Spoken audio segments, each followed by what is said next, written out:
Okay, so we're going to start off by simplifying these radicals with imaginary numbers. Again, remember what we were talking about earlier.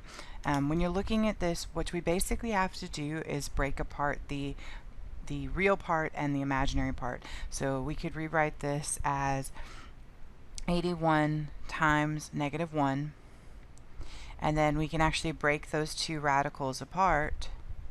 So we have 81, the square root of 81 times the square root of -1.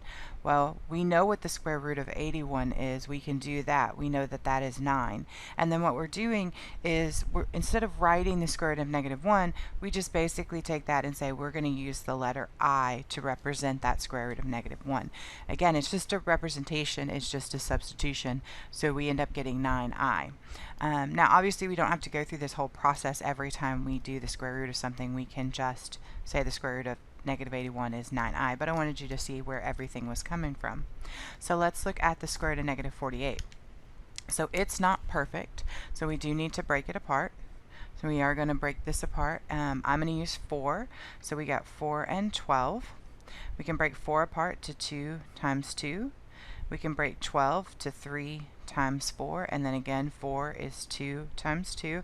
So really this isn't any different than what we were doing back in when we first started talking about quadratic formula and breaking down radicals. So now we look and we say we have a pair of 2's here and we have a pair of 2's here, so we do have a pair, and for each one of those pairs we're going to bring out 1 2. So we have 2 times 2, and then in addition to that, because we have this negative underneath our 48, we are going to bring out that negative as well and put an I behind there.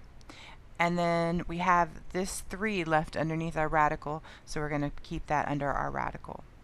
So we now have 2 times 2, which is 4, I square roots of 3. Now we're going to do the same thing for that 245. This is in descent of 5, so it is divisible by 5. It will be 5 and 49.